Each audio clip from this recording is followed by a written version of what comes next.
Who were the American Indians that was imported into the Caribbeans? And also, who was the American Indians that was imported into the United States by the way of the sea from the Caribbeans?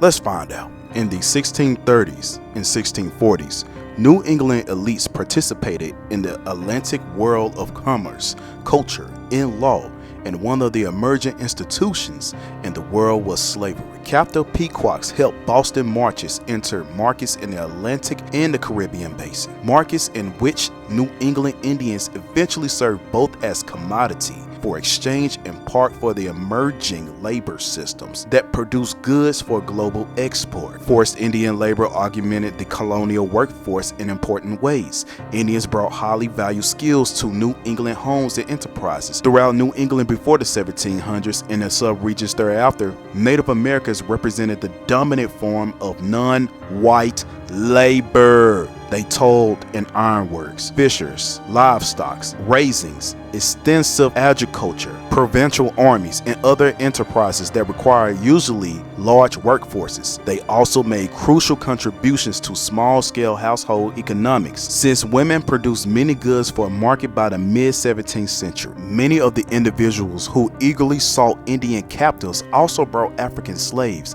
as soon as they became available. In fact, early adopters of Indian captives as household slaves and servants were among the first English inhabitants to bring African slaves into their households, sometimes in direct exchange for Pequot captives. The diaspora of Indians out of New England followed the patterns of New English trade routes and partners, which linked the region closely to the Bermuda, Virginia, Barbados, Providence Island, and eventually Jamaica after the English conquest. Colonies where slavery flourished by the 1640s. Within a few years, the networks included the Canaries, the Azores, Madeira, Cape Verde, and ports of the Mediterranean as New England ships took barrel staves and fish and local Indians to trade for wine, which they in turn exchanged for Africans on the Guinea coast and Barbados. Captain Powell, who ferried Henry Winthrop from the Barbados, was a Puritan who battled against Stuart sympathizers in Barbados and also transported European laborers, eventually Africans and Indians, to the island as workers, including the Guyanese Arawaks. Now, let's tie all this together. These facts, however, are mere exceptions to the general rule and do not alter the peculiar physiognomy of the Indian, which is undeniably characteristic as that of the Negro. For whether we see him in the athletic Carib or a stunt Chama in the dark Californian or the fair Boreal, he is an Indian still and cannot be mistaken for being any other race. The Californians of the Carib Islands, called Black Caribs or the Guyanese, by others are a black branch of Caribs. The Arguas of Cotora, mentioned by Garcias in the West Indies, quite black. Chamas of Guyana, brown Negroes like Hottentots. In part 1, I showed you the new laws of 1542, how they was mislabeling American Indians for Africans.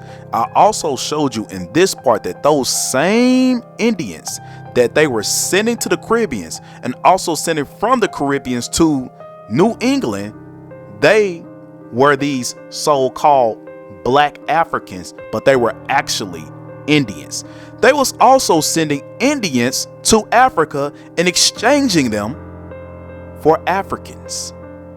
So let me ask you this question. If these Indians are the modern Native Americans today, why aren't they there?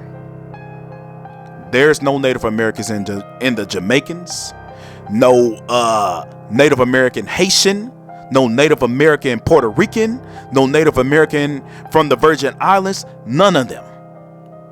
There's no Native Americans in Africa. And there's no population of modern Native Americans in Africa.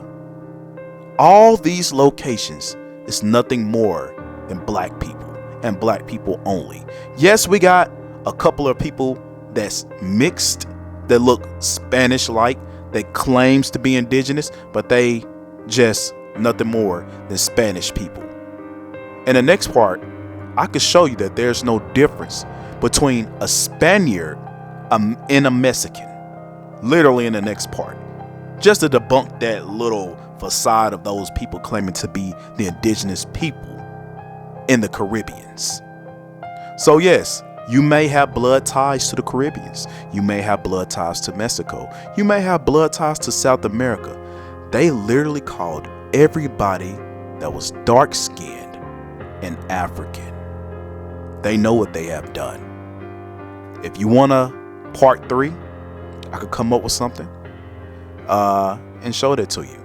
Give me at least to 200 to 300 likes on this video, then I'll release part 3. Thank you.